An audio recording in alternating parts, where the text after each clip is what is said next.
आप सभी को नमस्कार। आज हम 7th class geography NCERT chapter number 1 करने जा रहे हैं। कुछ दिन पहले हम लोगों ने एनसीईआरटी सीरीज़ शुरू किया था, जिसमें 6th क्लास के ज्योग्राफी कंप्लीट कराए जा चुके हैं इसी चैनल पे।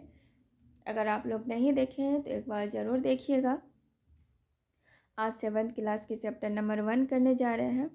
और मैं एक बात इसमें बता देना चाहती हूँ कि मैं ये जो क्लास है ये कंपटीशन के स्टूडेंट के लिए है, खास करके यूपीएससी, बीपीएससी, स्टेट पीसीएस या अदर कोई भी एग्ज़ाम के लिए।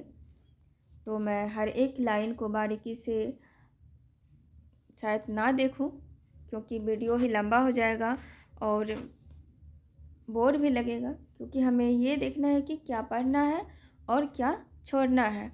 तो इसमें बच्चों को समझाने के लिए, जैसे पर्यावरण है तो बहुत अच्छे तरह से समझाने के लिए इसमें से शिक्षक कुछ सवाल पूछे हैं, कुछ बच्चे पूछे हैं, तो ऐसे बताया गया है। तो हम लोग इसे अपने एग्ज़ाम में कैसे पूछे जाएंगे, कहाँ से क्वेश्चन बन सकते हैं, उस चीज़ को देखते हुए क्लास को स्टार्ट करते हैं। तो सबसे पहले देखते हैं पर्यावरण क्या है। पर्यावरण क्या है? तो पर्यावरण जो है किसी भी जीवित प्राणी के चारों ओर पाए जाने वाले लोग, स्थान, वस्तु व प्रकृति को पर्यावरण कहते हैं। पर्यावरण जो है प्रकृति और मानव निर्मित परिघटनाओं का मिश्रण होता है। और यहाँ पे कुछ बॉक्स में समझाया भी गया है। पर्यावरण हमारे जीवन का मूल आधार है। यह हमें सांस लेने के लिए हवा, पीने के लिए जल, खाने के लिए भोजन, रहने के लिए भूमि प्रदान करते हैं। तो ये इसमें बताया गया है। बॉक्स में भी कुछ कुछ अच्छी बातें दी जाती हैं। आप लोग जब खुद से किताब को पढ़ेंगे तो ये सारी चीज़ें पढ़ सकते हैं। इसमें बताया गया है पर्यावरण के घटक। पर्यावरण के कौन कौन से घटक होते हैं? तो एक प्रकृति, मानव निर्मित, मानव,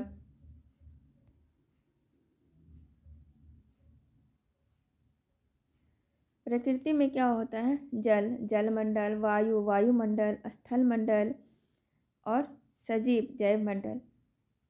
और मानव निर्मित में क्या होते हैं? इमारतें, पुल, सड़क, उद्योग, स्मारक।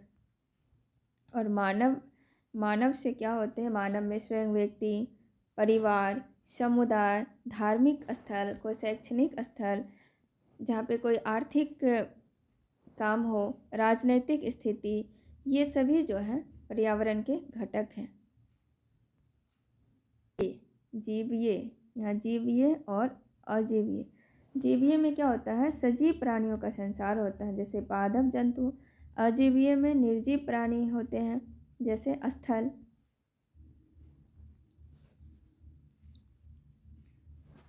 प्राकृतिक पर्यावरण। प्राकृतिक पर्यावरण क्या होता है?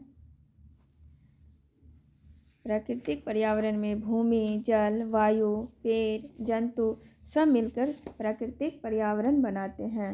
कौन? जल, वायु, भूमि, पेड़, पौधे सब मिलकर क्या बनाते हैं? प्राकृतिक पर्यावरण बनाते हैं, जिसमें स्थल मंडल आते हैं, जल मंडल आते हैं, वायुमंडल, जैव मंडल आते हैं।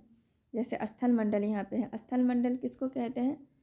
पृथ्वी के जो ठोस ऊपरी परपटी जो होता है, जिसमें चट्टान, पहाड़, पठार, मैदान, घाटी, स्थलाकृति, वन, कृषि, मानव बस्तियाँ, ये सब होते हैं स्थल मंडल में।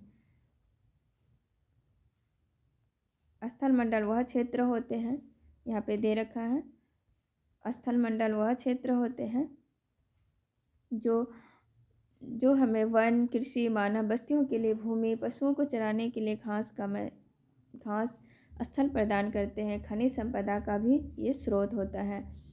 अब है जलमंडल। जलमंडल क्या होता है? नदी, झील, सागर, महासागर।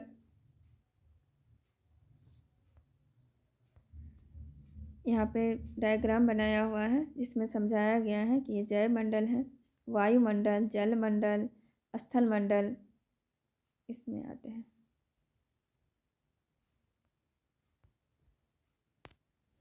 जल, यहाँ पे जल मंडल दे रखा है। जल मंडल, जल के क्षेत्र को जल मंडल कहते हैं, जैसे नदी, झील, सागर, महासागर। अब है वायुमंडल। वायुमंडल किसको कहते हैं? यह है ना वायुमंडल, पृथ्वी के चारों ओर फैले वायु की पतली परत को वायुमंडल कहते हैं। यहाँ पे तो वायुमंडल क्या क्या होता है? पृथ्वी के चारों ओर फैली वायु की परत।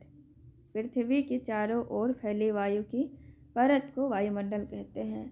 यह पृथ्वी के गुरुत्वाकर्षण बल से बंधा होता है।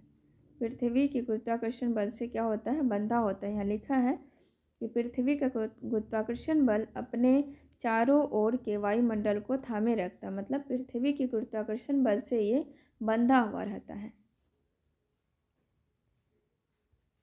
और आगे है क्या? जैव मंडल।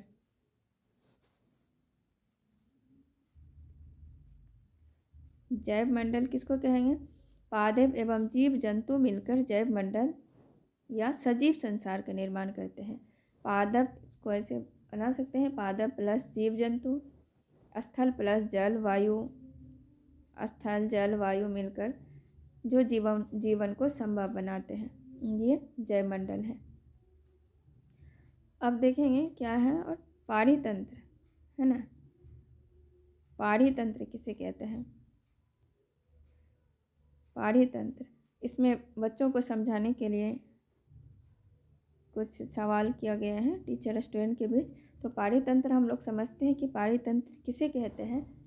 तो पारितंत्र वह तंत्र है जिसमें समस्त जीवधारी आपस में एक दूसरे के साथ और पर्यावरण के उन भौतिक तथा रासायनिक कारकों के साथ परस्पर क्रिया करते हैं जिसमें वे निवास करते हैं। ये सब ऊर्जा और पादप के किसके द्वारा? ऊर्जा और पादप के स्थानांतरण द्वारा संबंध होता है, उसे पारितंत्र कहते हैं।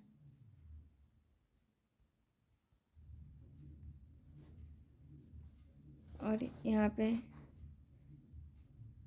पे दे रखा है ये सब आप लोग पढ़ सकते हैं खुद से, बच्चे को समझाने के लिए लिखा है।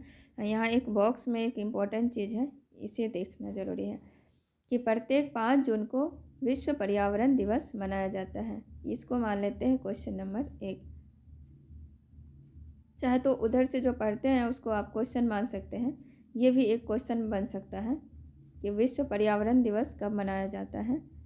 तो 5 जून को विश्व पर्यावरण दिवस मनाया जाता है। और ये है मानवीय पर्यावरण। ये इससे इतने इम्पोर्टेंट नहीं है, एग्जाम में इतने नहीं पूछे जाएंगे, फिर भी हम देख लेते हैं कि मानवीय पर्यावरण क्या होता है।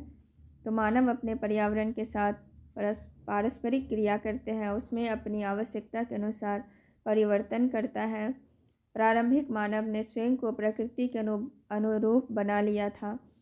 उनका जीवन सरल था तथा आसपास की प्रकृति से उनकी आवश्यकताएं पूरी हो जाती थी। मतलब ये मानवीय पर्यावरण के बारे में बताया है। तो आप लोग इसे पढ़ सकते हैं, देख सकते हैं। ये चैप्टर अब ख़त्म हो गया। तो आप लोग वीडियो को ज़रूर देखिएगा, और ये कैसा लगा आप एक बार एनसीईआरटी खुद से पढ़ेंगे।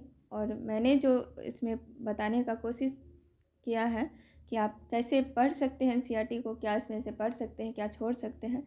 और हाँ, अगर आप लोगों को इस चैप्टर का नोट्स चाहिए तो कमेंट बॉक्स में कमेंट ज़रूर करिएगा। नोट्स के लिए आपको एक आइडिया लग जाएगा कि नोट्स कैसे बनाए जाते हैं। तो मैं नोट्स बना के ज़रूर बताऊंगी, आप लोग इसके लिए कमेंट ज़रूर करेंगे। अगर नोट्स चाहिए तो मैं उसे बताऊंगी बना के। जैसे इससे पहले मैंने 6 क्लास में जो भी चैप्टर बताया है, सारे चैप्टर के साथ नोट्स लगा के बताया है, तो वीडियो लंबा हो जा रही थी, तो इसलिए मैंने इसमें नोट्स नहीं लगाया है। अगर आप लोगों को नोट्स चाहिए तो प्लीज़ कमेंट करिएगा, मैं नोट्स बना के बताऊंगी कि नोट्स कैसे बनाए जाते हैं। वैसे आइडिया मिल गया होगा कि हमें क्या पढ़ना है, क्या छोड़ना है, तो वहाँ से अभी आप नोट्स बना सकते हैं। शॉर्ट नोट्स जो एग्ज़ाम में ज़रूरी होता है रिवीजन के लिए। क्लास अच्छा लगा तो इसके लिए वीडियो ज़रूर देखिएगा और लाइक, सब्सक्राइब, कमेंट ज़रूर करिएगा। राधे राधे। जय हिंद। धन्यवाद।